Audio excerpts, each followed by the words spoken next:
అపొస్తలుడైన పౌలు కొరింథు సంఘస్థులకు రాస్తున్నాడు. అంటున్నాడు, నేను క్రీస్తుని పోలి నడుచుకుంటున్నాను, అలాగే మీరు నన్ను పోలి నడుచుకోండి. మీరు అన్ని విషయములలో నన్ను జ్ఞాపకం చేసుకుంటూ నేను మీకు అప్పగించిన కట్టడలను గైకొంటున్నారని మిమ్మల్ని మెచ్చుకుంటున్నాను. ప్రతి పురుషునికి శిరస్సు క్రీస్తు అని, స్త్రీకి శిరస్సు పురుషుడని, క్రీస్తునకు శిరస్సు దేవుడని మీరు తెలుసుకోవాలని కోరుతున్నాను. ఏ పురుషుడు తల మీద ముసుగు వేసుకొని ప్రార్థన చేస్తాడో లేక ప్రవచిస్తాడో ఆ పురుషుడు తన తలను అవమానపరుచుకుంటున్నాడు. ఏ స్త్రీ తల మీద ముసుగు వేసుకొనక ప్రార్థన చేస్తుందో లేక ప్రవచిస్తుందో ఆ స్త్రీ తన తలను అవమానపరుస్తుంది. ఏలైనగా అది ఆమెకు క్షౌరము చేయబడినట్లుగానే ఉంటుంది. స్త్రీ ముసుగు వేసుకొనని ఎడల ఆమె తల వెంట్రుకలు కత్తిరించుకోవాలి. కత్తిరించుకొనడమైనా క్షౌరం చేయించుకోవడమైనా స్త్రీకి అవమానమైతే ఆమె ముసుగు వేసుకోవాలి.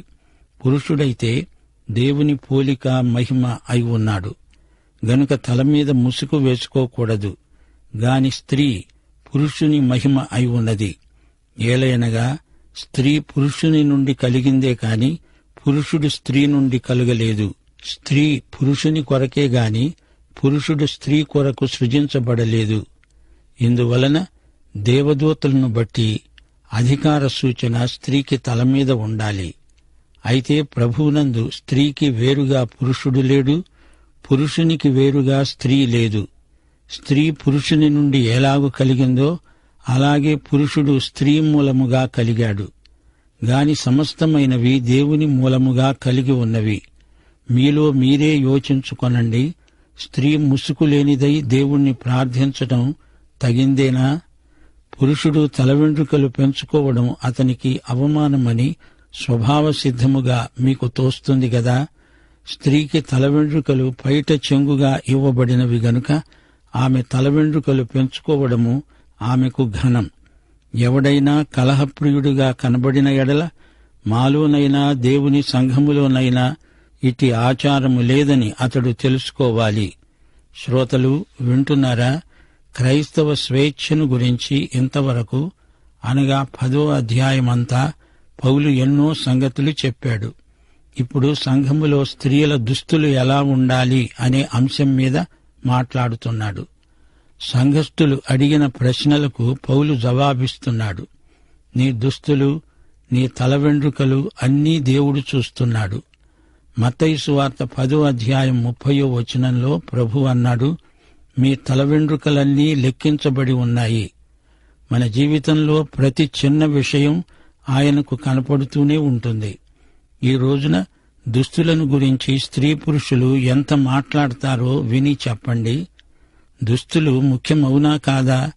అలాంటప్పుడు దేవుడు తన సంఘములో స్త్రీ పురుషుల దుస్తులను గురించి మాట్లాడడం అవసరమే. మీరు నా గురించి ప్రార్థిస్తున్నారు, మీకు నా అభినందనలు. వారి దాతృత్వాన్ని పౌలు ఎంతో మెచ్చుకుంటున్నాడు. నేను మీకు అప్పగించిన కట్టడలను గైకొన్నారు, చాలా బాగా ప్రవర్తించారు అంటూ పౌలు వారిని మెచ్చుకున్నాడు. కుటుంబములో దేవుడు నియమించిన క్రమం ఉంది. ఎవరి ధర్మం వారు నెరవేర్చాలి, దేవుణ్ణి మహిమపరచాలి. సంఘంలో కూడా అలాంటి క్రమమే ఉంది. దేవుడు స్త్రీ పురుషులకు నియమించిన స్థానం వారు అంగీకరించాలి. 1 తెస్సలోని పత్రిక 4వ అధ్యాయం 11వ వచనం, మీ స్వంత కార్యములు జరుపుకోవడంలో ఆశ కలిగి ఉండండి. ఎవరి బాధ్యతలు వారివి. దేవుడు అప్పగించిన బాధ్యతలివి. శిరస్సు అనే మాటను గుర్తించండి. పురుషునికి శిరస్సు క్రీస్తు, స్త్రీకి శిరస్సు పురుషుడు. క్రీస్తుకు శిరస్సు దేవుడు. శిరస్సు చెప్పినట్లే శరీరం కదులుతుంది, పనిచేస్తుంది. పురుషునికి క్రీస్తు శిరస్సు అయితేనే కాని అతడు దేవుని దృష్టిలో సరైన మనిషి కాడు. రక్షించబడము అంటే యేసును శిరస్సుగా గుర్తించడం. క్రీస్తు అనే శిరస్సుకు లోబడిన వ్యక్తి రక్షించబడినవాడు. స్త్రీ యొక్క శిరస్సు పురుషుడా అంటే ఇది వివాహిత స్త్రీకి చెందిన మాట. ఆమెకు వివాహమైంది అంటే భర్తను తన శిరస్సుగా అంగీకరించింది అని అర్థం. స్త్రీ వివాహము ద్వారా భర్తకు లోబడుతుంది. అతడు ఆమెకు శిరస్సు అవుతున్నాడు. అలా అతణ్ణి తన శిరస్సుగా అంగీకరించని పక్షంలో అతడు నీకు భర్త కాడు, నీవు అతనికి భార్యవు కావు. ఇది దేవుడు నియమించిన క్రమం. ఎఫెసీ పత్రిక 5వ అధ్యాయం 25వ వచనం అంటోంది, పురుషులారా, మీరు మీ భార్యలను ప్రేమించండి. అలాగే క్రీస్తు కూడా సంఘమును ప్రేమించి దాని కొరకు తనను తాను అప్పగించుకున్నాడు. క్రీస్తుకు శిరస్సు దేవుడు. యోహాను సువార్త 10వ అధ్యాయం 30వ వచనంలో ప్రభు అన్నాడు, నేను నా తండ్రి ఏకమై ఉన్నాము. మరో సందర్భంలో ప్రభు అన్నాడు, యోహాను సువార్త 14వ అధ్యాయం 28వ వచనం, తండ్రి నాకంటే గొప్పవాడు. విమోచన కార్యమందు క్రీస్తు స్వచ్ఛందంగా తనను తాను దేవదూతల కంటే తక్కువ చేసుకున్నాడు. ఫిలిప్పీ పత్రిక 2వ అధ్యాయం 5 నుండి 7వ వచనం వరకు, క్రీస్తు యేసుకు కలిగిన మనస్సు మీరు కలిగి ఉండండి. ఆయన దేవుని స్వరూపము గలవాడై ఉండి దేవునితో సమానముగా ఉండడము విడిచిపెట్టకూడని భాగ్యమని ఎంచుకొనలేదు గాని, మనుష్యుల పోలికగా పుట్టి దాసుని స్వరూపమును ధరించుకుని తనను తానే రిక్తునిగా చేసుకున్నాడు. శ్రోతలు వింటున్నారా? ఈ నేపథ్యంలో కొరింథులోని పరిస్థితిని పరిశీలించండి. శిరస్సు అనే భావనను కొరింథీలోని స్త్రీలకు పౌలు అన్వయిస్తున్నాడు. కొరింథులో స్త్రీ ముసుగు లేకుండా కనిపించింది అంటే ఆమె వేశ్య అని గుర్తింపు. అయితే పౌలు ఇక్కడ ఒక ప్రాముఖ్యమైన సత్యాన్ని వివరిస్తున్నాడు. రబ్బీలు పురుషులు తల కప్పుకోవాలని చెప్పేవారు గాని రబ్బీలు మోషే ముసుగును అపార్థం చేసుకున్నారు అంటున్నాడు పౌలు. 2 కొరింథీ 3వ అధ్యాయం 13వ వచనం, తగ్గిపోతున్న మహిమ యొక్క అంతమును ఇశ్రాయేలీయులు తేరి చూడకుండా మోషే తన ముఖము మీద ముసుగు వేసుకున్నాడు. కాని మనము అలా చెయ్యము. మోషే సీనాయి కొండ మీద దేవునితో సహవాసంలో ఉన్నాడు. అక్కడి నుండి మోషే దిగి వచ్చాడు. మోషే ముఖచర్మం ప్రకాశించింది. అయితే ఆ ప్రకాశం తగ్గిపోసాగింది. మహిమ తగ్గిపోవటం వారు చూడకూడదని మోషే ముఖం మీద ముసుగు వేసుకున్నాడు. నిర్గమకాండం 34వ అధ్యాయం 33 నుండి 35వ వచనం వరకు ఈ ఉదంతం వర్ణించబడింది. పౌలు ఇక్కడ అంటున్నాడు, పురుషులు తమ తలలు కప్పుకోకూడదు. దేవుని పోలికలో సృజించబడిన మానవుడు క్రీస్తునందు విమోచన అనుభవం కలిగినవాడు తల ఎందుకు కప్పుకోవాలి? అతనికి స్వేచ్ఛ ఉంది. అతడు ప్రార్థించేటప్పుడు, ప్రవచించేటప్పుడు తల కప్పుకోకూడదు. మానవుని పక్షంగా దేవునితో మాట్లాడితే అది ప్రార్థన. దేవుని పక్షంగా మనుషులతో మాట్లాడితే అది ప్రవచనం. అయితే స్త్రీ తప్పకుండా ముసుగు వేసుకోవాలి. ఆమె ప్రార్థించవచ్చు, ప్రవచించవచ్చు గాని ముసుగు వేసుకోవాలి. ప్రార్థించకూడదు, ప్రవచించకూడదు అని స్త్రీలపై ఆంక్షలు బైబిలు పెట్టలేదు. దేవుడు ఆమెకు ఆ వరమిస్తే సంఘం దానిని వాడుకోవచ్చు. తల మీద ముసుగు లేనివారు కొరింథులో వేశ్యలు మాత్రమే. స్త్రీ దేవునికి లోబడినట్లు సూచనగా తలపై ముసుగు వేసుకోవాలి. అక్కడి అన్య దేవాలయాలలో దేవదాస్యులకు ముసుగులుండవు. వారు తల క్షౌరం చేసుకొని ఉంటారు. 1 తిమోతి 2వ అధ్యాయం 8 నుండి 10వ వచనం వరకు, ప్రతి స్థలమందు పురుషులు కోపము సంశయము లేనివారై పవిత్రమైన చేతులెత్తి ప్రార్థన చెయ్యాలని కోరుతున్నాను. స్త్రీలు అణకువ స్వస్థబుద్ధి గలవారై ఉండి తగుమాత్రమైన వస్త్రముల చేతనే గాని జడలతోనైనా బంగారముతోనైనా ముత్యములతోనైనా మిగుల వెలగల వస్త్రములతోనైనా అలంకరించుకొనక దైవభక్తి గలవారమని చెప్పుకునే స్త్రీలకు తగినట్లుగా సత్క్రియల చేత తమను తాము అలంకరించుకోవాలి. స్త్రీలు తమ అలంకారాలను ప్రదర్శించుకునే చోటు కాదు సంఘం. ప్రార్థించే చేతులు హృదయంలాగే పవిత్రమై ఉండాలి. స్త్రీలను గురించి బైబిలులో ఎన్నో అమూల్యమైన హెచ్చరికలున్నాయి. 1 పేతురు 3వ అధ్యాయం 1వ వచనం, 3-4 వరకు హెచ్చరికలు ఎంతో ముఖ్యమైనవి. స్త్రీలు భర్తలకు లోబడి ఉండాలి. వెలుపలి అలంకారాలు కాదు, వారి హృదయపు అంతరంగ స్వభావమే వారి అసలైన అలంకారం.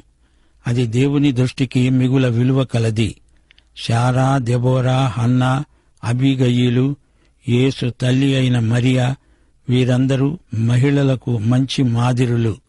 1 పేతురు 3:7 పురుషులారా, జీవమనే కృపావరములో మీ భార్యలు మీతో పాలివారై ఉన్నారని ఎరిగి మీ ప్రార్థనలకు అభ్యంతరము కలుగకుండా జ్ఞానము చొప్పున వారితో కాపురము చెయ్యండి.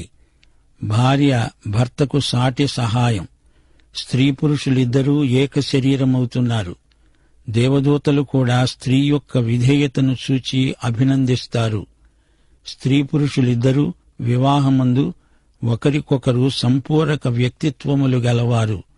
వివాహమందు ఆమె లేకుండా అతడు లేడు, అతడు లేకుండా ఆమె లేదు.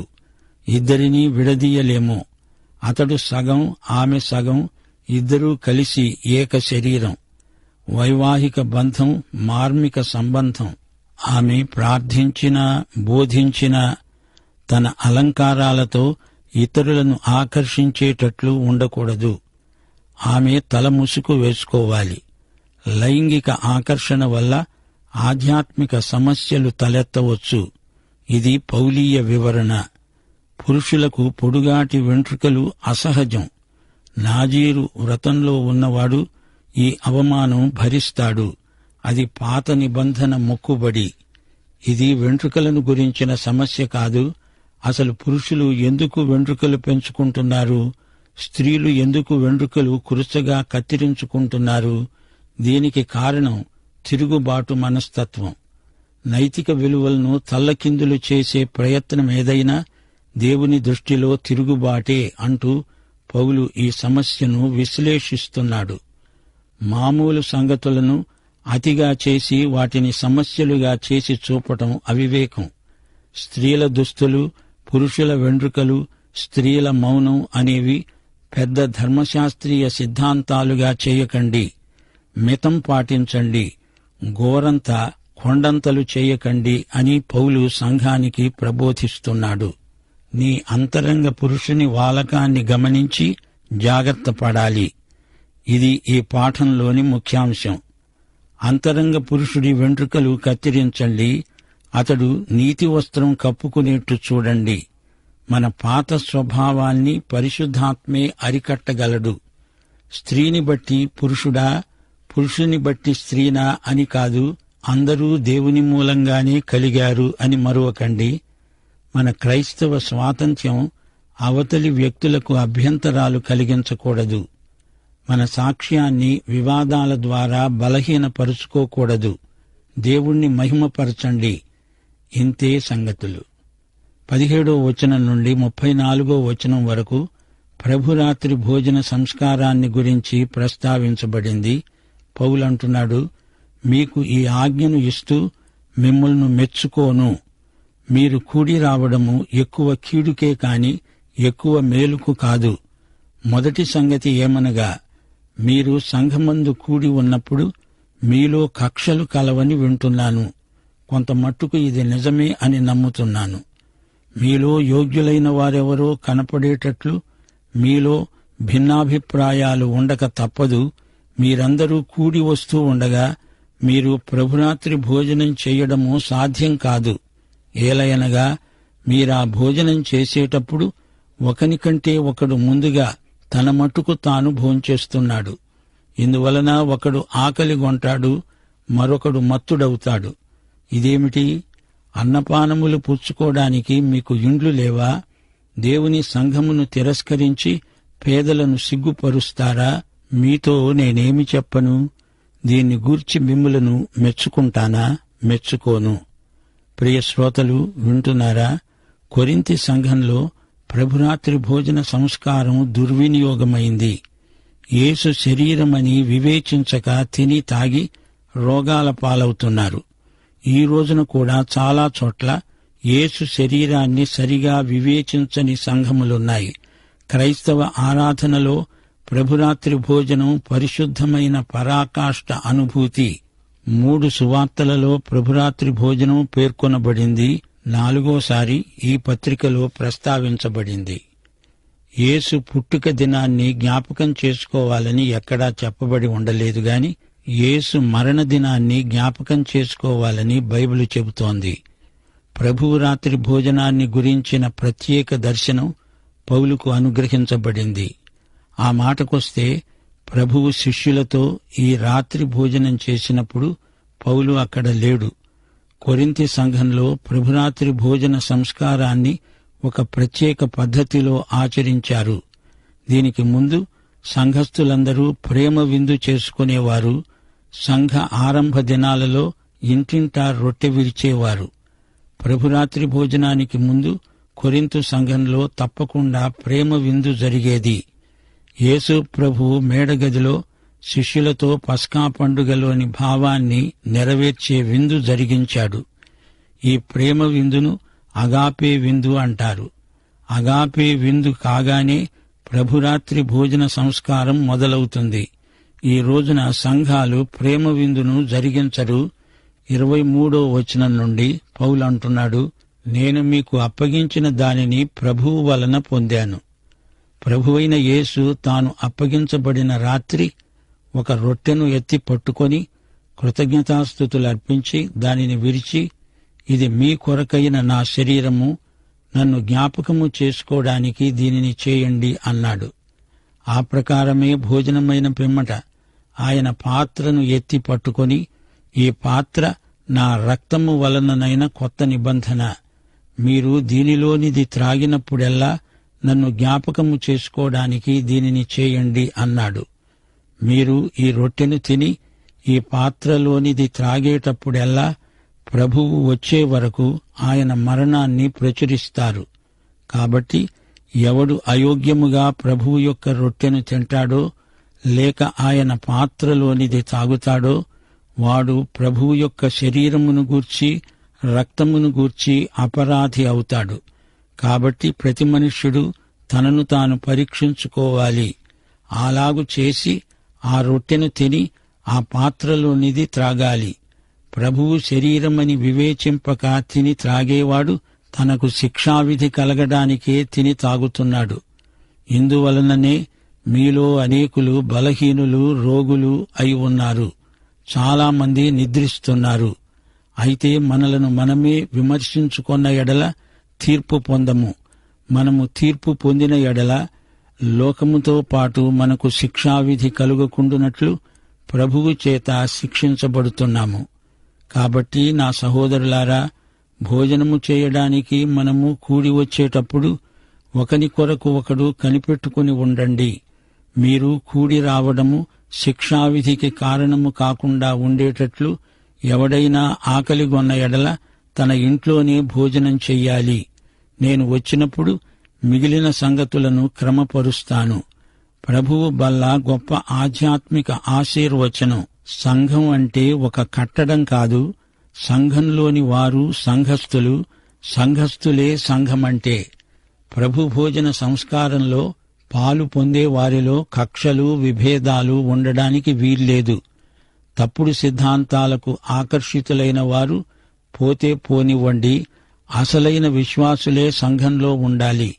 కక్షలు, కార్పణ్యాలు మనసులో పెట్టుకొని మీరు ప్రభు బల్లలో ఎలా పాలు పొందగలరు? భోజనంలో సహవాసాత్మ లేనప్పుడు మీరు ఇంటి దగ్గరే భోంచేస్తే సరిపోయేది గదా. ప్రేమ విందు అని పెట్టుకున్నారు, కాని ఎవరి భోజనం వారే తెచ్చుకొని తింటున్నారు. తిననివాడు తినకుండానే ఆకలితో ఉండిపోతున్నాడు. అలాంటి మీరు ప్రభువు బల్ల వద్ద చేరి ఆయన మరణాన్ని ఎలా స్ఫురణకు తెచ్చుకోగలుగుతారు? ఈ విషయంలో మిమ్మల్ని నేనెలా మెచ్చుకోగలను చెప్పండి. శ్రోతలు, పాఠం ఇక్కడ ఆపుదాము. ప్రభువు బల్ల సహవాసాన్ని గురించి వచ్చే పాఠంలో మరికొన్ని విషయాలు వింటాము. ప్రియ శ్రోత, నీవు రక్షించబడ్డావా? యేసుక్రీస్తు బల్లలో క్రమంగా పాలు పొందుతున్నావా? ప్రభురాత్రి భోజన సంస్కారాన్ని గురించి కొంతవరకు చెప్పుకున్నాము. ప్రభువు బల్ల సంస్కారాన్ని గురించిన సత్యాలను ప్రభువు పౌలుకు ప్రత్యేకంగా బయలుపరిచాడు. ప్రభువు అప్పగించబడిన రాత్రి తన శిష్యులతో పస్కా భోజనానికి కూర్చున్నాడు. ఆయన రొట్టె తీసుకొని కృతజ్ఞతాస్తుతులర్పించి విరిచి శిష్యులకిచ్చి, తినండి, ఇది నా శరీరానికి సంకేతం, జ్ఞాపకార్థమైనది అన్నాడు. ప్రభువు ఇది చేసినప్పుడు పౌలు అక్కడ వారి మధ్య లేడు గాని ఇది ఆయనకు ప్రత్యక్షపరచబడింది.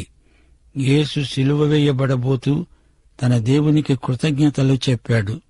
యేసు శరీరం మన ఆత్మలకు రొట్టె అయింది. విరువబడిన రొట్టె పంచిపెట్టబడింది.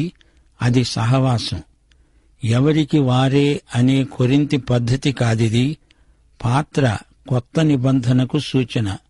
పాత్రలోనిది ద్రాక్ష పండ్ల రసం. రొట్టె పొంగనిది, ద్రాక్షరసం కూడా పొంగనిది. పస్కా అంటే పొంగని పులవని రొట్టెల పండగ. ప్రభువు దీనిని పాత్ర అంటున్నాడు. శరీరమనే పాత్రలో రక్తం ఉంది.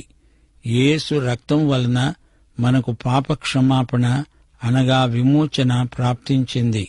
యేసు రక్తం మన పాప రుణం తీర్చింది. ఇది నిబంధన పాత్ర.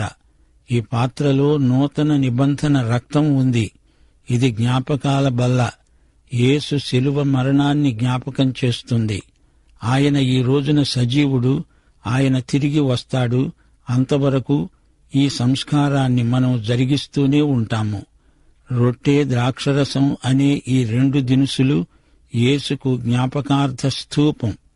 ఆయన మరణాన్ని జ్ఞాపకం చేస్తాయి. స్మృతి చిహ్నాలు. నీవు నేను ఆయన మరణానికి బాధ్యులం. యేసు శరీరమని వివేచించి తిని త్రాగండి. యేసు శరీరాన్ని వివేచనాత్మకంగా తినాలి. వివేచన అంటే ఏమిటి? ఈ రొట్టె, ద్రాక్షరసం మనం ప్రార్థన చేయగానే యేసు శరీరంగా రక్తంగా మారతాయా? ఈ భావన వివేచనారహితమైనది. సరే, ఈ రొట్టె యేసు శరీరం కాదుగాని దానికి బదులు దీన్ని వాడుతున్నాము. ఈ రొట్టె ఆయన శరీరాన్ని మనకు అందిస్తుంది. ఈ రొట్టె ద్వారా ఆయన శరీరం మనకు వస్తుంది అంటే ఇది కూడా వివేచనారహితమే. ఈ రొట్టె, ఈ ద్రాక్షరసం కేవలం సంకేతమాత్రమైనవి. ద్రాక్షరసం కూడా ఒక సంకేతమే అంటే అది కూడా వివేచనారహితమే. అసలు సత్యమేమిటి? యేసు శరీరాన్ని, రక్తాన్ని వివేచించాలంటే అది ఎలాగా? లూకాసు వార్త 24వ అధ్యాయం ఈ ప్రశ్నకు జవాబు చెప్తుంది. ఎమ్మాయు మార్గంలో యేసు 2 శిష్యులతో కలిసి నడిచాడు. వారు యేసు శిలువ వేతను స్వయంగా చూచిన వారు. వారు యేసును గుర్తుపట్టలేదు. యేసు మరణాన్ని వారు జ్ఞాపకం చేసుకుని దుఃఖిస్తూ ఉంటే పునరుత్థానుడైన యేసు అన్నాడు, మందమతులారా, ప్రవక్తల లేఖనాలను గ్రహించలేరా? ఆ రాత్రి భోజనానికి యేసు వారి ఇంట్లో ఆగాడు. వారితో ఆయన భోంచేశాడు.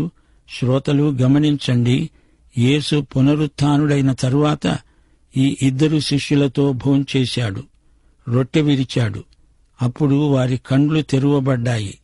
అంతటా వారు చెప్పుకున్నారు, ఆయన మనతో మాట్లాడుతూ ఉంటే ఆ మాటలు మనలో మండుతూ ఉండలేదా? ఆయనే యేసు. ప్రభురాత్రి భోజనంలో యేసు మనతో ఉన్నాడు. ఆత్మనేత్రాలతో చూడండి. నీ నోట్లో రొట్టె ఉందా? అయితే నీ హృదయంలో ప్రభువు ఉన్నాడు.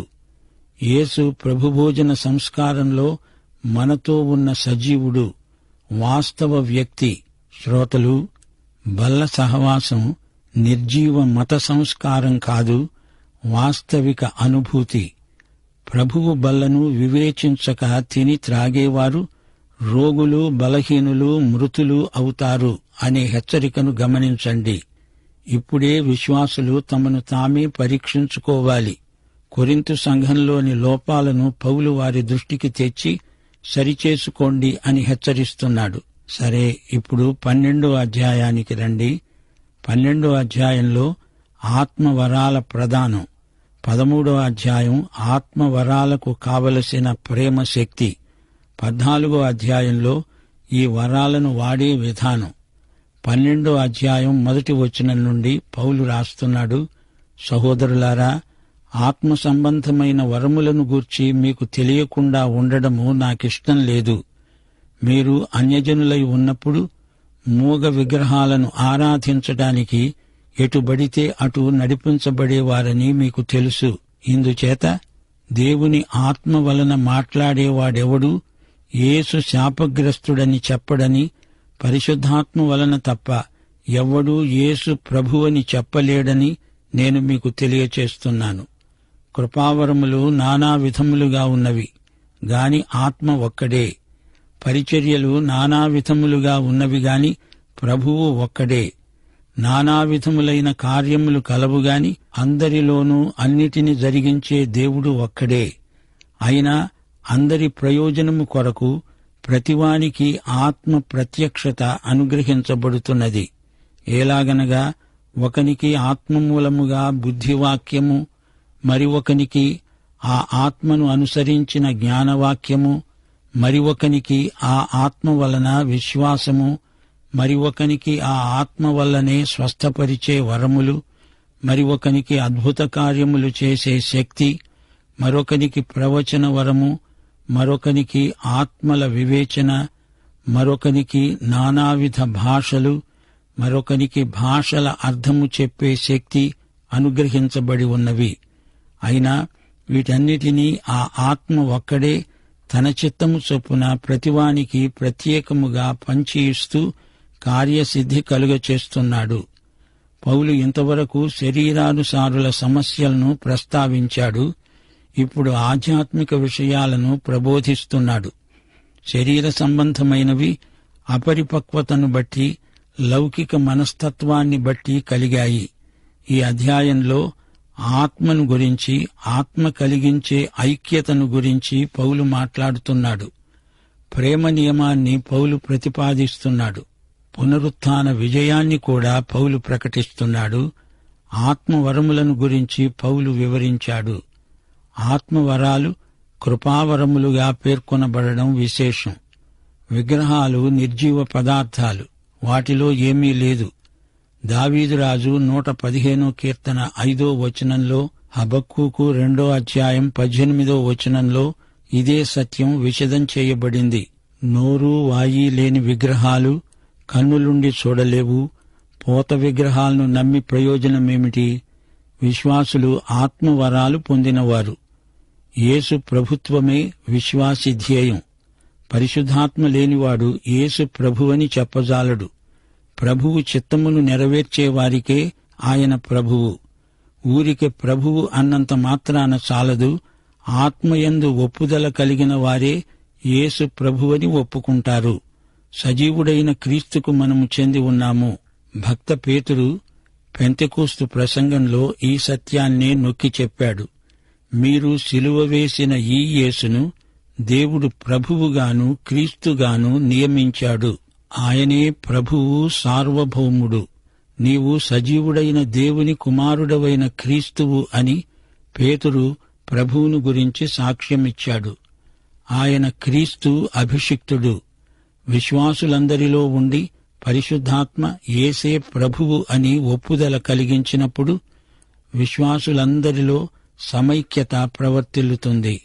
ఈ విధంగా సమైక్యతలో ఉన్న విశ్వాసులకు ఆత్మవరములు ప్రసాదించబడ్డాయి. ఈ వరాలన్నీ ఆత్మ వల్లనే కలిగాయి గనుక వీటి వినియోగం సంఘ సమైక్యతకు దోహదపడుతుంది. నీకు ఏ వరమున్నా ఆ వరాన్ని ప్రభువైన యేసుక్రీస్తు తన సంఘ క్షేమాభివృద్ధికి వాడుకుంటాడు. అది ఆయనకే మహిమ. దేవుడే తన విశ్వాసులకు వరాలిచ్చి వాటిని ప్రయోగించే శక్తిని ప్రసాదిస్తాడు. దేవుడు త్రిత్వం, తండ్రి, కుమార, పరిశుద్ధాత్మలు. వారిలో ఐక్యత ఉంది. పరిశుద్ధాత్మ ద్వారా వరాలొచ్చాయి. యేసు ప్రభువు వాటిని వాడుతాడు. సమస్తము యేసు పర్యవేక్షణలోనే జరుగుతుంది. తండ్రి అయిన దేవుడు వరాల వినియోగానికి కావలసిన శక్తి సామర్థ్యములిస్తాడు. ఇదంతా యేసు ప్రభుత్వాన్ని మహిమపరచడానికి, ఆయన నామమును ఘనపరచడానికి జరుగుతుంది. ఆత్మవరం అంటే ప్రత్యేకార్థముంది. పరిశుద్ధాత్మ విశ్వాసి ద్వారా పనిచేయడానికి వరమిస్తాడు. ఆ వరం వినియోగపరచడానికి విశ్వాసికి శక్తినిస్తాడు. ఆత్మవరాల వినియోగంలో దేవుని శక్తి కనపడుతుంది. వరం ఆత్మశక్తిని చూపుతుంది గనుక అది ఆత్మవరం. ఆత్మవరం భౌతికమైన తలాంతులను మించినది. తలాంతు మాత్రమే చాలదు. ఆత్మవరం లేని తలాంతులు దేవునికి పనికిరాని చెత్త చెదారం. తలాంతును ఆత్మకు లోబరచినప్పుడే దానికి విలువ. ప్రతి వ్యక్తికి ఆత్మ ఏదో ఒక వరం తప్పకుండా ఇస్తాడు. వరాల ప్రయోజనమేమిటి? సంఘక్షేమాభివృద్ధి. ఆత్మవరమున్న వ్యక్తిలో స్వార్థం ఏ కోశానా ఉండకూడదు.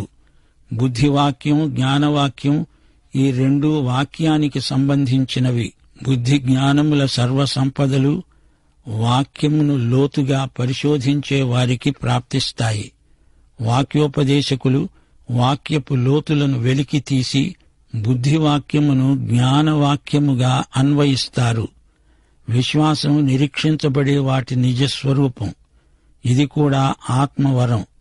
హెబ్రీ పత్రిక 11వ అధ్యాయంలోని విశ్వాసమిది. కొందరికి స్వస్థపరిచే వరములు. ఈ రోజున రక్షణకు గాని స్వస్థతకు గాని యేసు ప్రభువుకు అభ్యర్థికి మధ్యవర్తి అక్కర్లేదు. ప్రతి వ్యక్తి నేరుగా క్రీస్తు వద్దకు వెళ్లగలడు. మనం వారిని క్రీస్తు వద్దకు తేవాలి. పరిశుద్ధాత్మ ఇచ్చే వరాలు ప్రతి యుగంలో సంఘ క్షేమాభివృద్ధికి ప్రజల అక్కర దృష్ట్యా అనుగ్రహిస్తాడు. దేవునికే మహిమ. అద్భుతాలు చేయడం ఒక వరం. యేసు ఆ రోజున వ్యక్తిగతంగా మాట్లాడినప్పుడు ఆ వ్యక్తి రక్షించబడ్డాడు. ఈ రోజున వాక్యాన్ని విన్నవారు అధిక సంఖ్యలో రక్షించబడుతున్నారంటే ఇది మునుపటి కంటే గొప్ప అద్భుతం. మరి ఒకటి ప్రవచన వరం. ప్రవచించడము అంటే క్రీస్తు చిత్తాన్ని ప్రకటించడం. బైబిలులోని ప్రవచనాలను ప్రకటించడం. ఆత్మ ద్వారా దేవుడు తన ప్రవచనాలను నెరవేరుస్తున్నాడు. ఆత్మల వివేచన మరో ఆత్మవరం. పరిశుద్ధాత్మ లేక దురాత్మ, సత్యాత్మ, అబద్ధాత్మ అనే వివేచన ఆత్మవరం. ఇది కృపావరం. ఎవరిని ఎలాంటి ఆత్మ నడిపిస్తున్నదో పసికట్టగలిగే వరం. కొందరికి ఇది ఉంది. భాషల వరం ఇంకొకటి. ఎన్నెన్నో భాషలున్నాయి. ఆ భాషలన్నిటిలోకి బైబిలు అనువదించబడుతోంది. బైబిల్ను వివిధ భాషలలోకి అనువదించడం గొప్ప వరం. ఈ వరములన్నిటికీ కర్త పరిశుద్ధాత్మ. శ్రేష్టమైన వరమిమ్మని మనం కోరాలి, అడగాలి, ప్రార్థించాలి. కొరింథీ సంఘంలో శరీరానుసారులు ఎక్కువగా ఉన్నారు. వారికి ఆధ్యాత్మిక నాడీ పరీక్ష చేస్తున్నాడు పౌలు. 12వ వచనం నుండి, ఏలాగు శరీరము ఏకమై ఉన్నా అనేకమైన అవయవములు కలిగి ఉన్నదో, ఏలాగు శరీరము యొక్క అవయవములన్నీ అనేకములై ఉన్నా ఒక్క శరీరమై ఉన్నదో, అలాగే క్రీస్తు ఉన్నాడు. ఏలాగనగా యూదులమైన, గ్రీసు దేశస్థులమైన, దాసులమైన, స్వతంత్రులమైన మనమందరము ఒక్క శరీరములోనికి ఒక్క ఆత్మయందే బాప్తిస్మము పొందాము. మనమందరము ఒక్క ఆత్మను పానము చేసిన వారమయ్యాము. శరీరము ఒక్కటే అవయవముగా ఉండగా అనేకమైన అవయవములుగా ఉన్నది.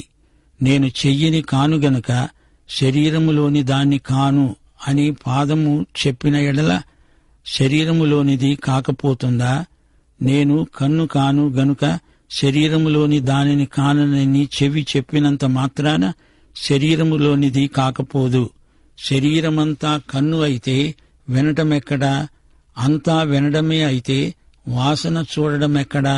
అయితే దేవుడు అవయవములలో ప్రతిదానిని తన చిత్త ప్రకారము శరీరములో ఉంచాడు. అవన్నీ ఒక్క అవయవమైతే శరీరమెక్కడా? అవయవములు అనేకములైనా శరీరమొక్కటే. గనుక కన్ను చేతితో నీవు నాకక్కరలేదని చెప్పజాలదు. అంతేకాదు, శరీరము యొక్క అవయవాలలో ఏవి మరీ బలహీనముగా కనపడతాయో అవి మరీ ఆవశ్యకములే. శరీరములో ఏ అవయవములు ఘనత లేనివని తలంచుతామో ఆ అవయవములకు మరీ ఎక్కువగా ఘనత కలుగుతుంది. సుందరములు కాని అవయవములకు ఎక్కువైన సౌందర్యము కలుగుతుంది. సుందరములైన మన అవయవములకు ఎక్కువ సౌందర్యం అక్కరలేదు. అయితే శరీరములో వివాదము లేక అవయవములు ఒకదానినొకటి ఏకముగా పరామర్శించేటట్లు దేవుడు తక్కువ దానికే ఎక్కువ ఘనత కలుగజేసి శరీరమును అమర్చి ఉన్నాడు. ఒక అవయవము శ్రమపడుతూ ఉంటే అవయవములన్నీ దానితో పాటు శ్రమపడతాయి. ఒక అవయవము ఘనత పొందుతున్నదంటే అవయవములన్నీ దానితో పాటు సంతోషిస్తాయి. అలాగే మీరు క్రీస్తు యొక్క శరీరమై ఉండి వేరువేరుగా అవయవములై ఉన్నారు.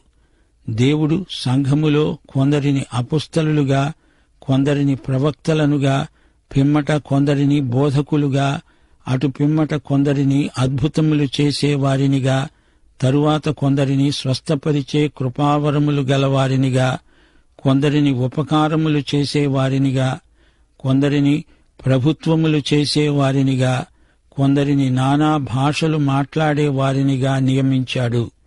అందరూ అపోస్తలులా? అందరూ ప్రవక్తలా? అందరూ బోధకులా? అందరూ అద్భుతాలు చేసేవారా? అందరూ స్వస్థపరిచే కృపావరములు గలవారా? అందరూ భాషలతో మాట్లాడుతున్నారా? అందరూ ఆ భాషలకు అర్థం చెప్తున్నారా? కృపావరములలో శ్రేష్టమైన వాటిని ఆసక్తితో అపేక్షించండి. ఇదీగాక సర్వోత్తమమైన మార్గమును మీకు చూపుతున్నాను. శ్రోతలు వింటున్నారా? సంఘం యేసు ప్రభువు శరీరానికి పోల్చబడింది. అందులో ఎన్నో అవయవాలు, ఎన్నో ఆత్మవరాలు, మరుగున ఉన్నవి, అనామకమైనవి అయినా వాటి ప్రత్యేకత వాటికి ఉండనే ఉంది. ఏ ఒక్కటీ లేకుండా శరీరం పనిచెయ్యదు. శరీరంలో భాగంగా ఉన్నంత వరకే దాని ప్రయోజనం. వరాలలో ఎంతో వైవిధ్యమున్నది. పరిశుద్ధాత్మ తనకిష్టమైన విధంగా ఈ వరాలను పంచి ఇస్తాడు. ఆత్మవరములన్నీ కృపావరములు. ఆదిమ సంఘంలో అననీయ సప్పీరా దంపతులకు వరాలున్నాయి గాని వారు యేసుక్రీస్తు ప్రభుత్వానికి లోబడలేదు. వారి వరాలు నిరుపయోగమయ్యాయి. అందుచేత వారు సంఘ శరీరము నుండి తొలగించబడ్డారు. దోర్కా యొక్క వరం సంఘ క్షేమాభివృద్ధికి తోడ్పడింది. సీమోను పేతురు కృపావరం పెంతెకోస్తు ఉజ్జీవానికి సాధనమైంది. సంఘ శరీరములో ఉన్న మనమందరము ఒకరికి ఒకరము అవయవములమై ఉన్నాము. ఒకరొకరికి కావాలి. సంఘం తన వరాలను సక్రమ వినియోగం ద్వారా అభివృద్ధి పరచుకోవాలి. సంఘంలో అసూయకు తావులేదు. ఒకే శరీరంలో మనమంతా వివిధమైన అవయవములము. ఒక్క అవయవానికి గాయం తగిలితే శరీరమంతా బాధపడుతుంది. ఒక్క అవయవం ఆనందం శరీరమంతటికీ ఆనందం. ఉపకారం అనేది కూడా ఒక కృపావరమే. పరోపకారమనే వరం ఎంతో క్షేమాభివృద్ధికరమైనది. ఈ రోజున సమకాలీన సమాజానికి అవసరమైన వరాలు సంఘము ద్వారా పరిశుద్ధాత్మ ప్రయోగిస్తున్నాడు.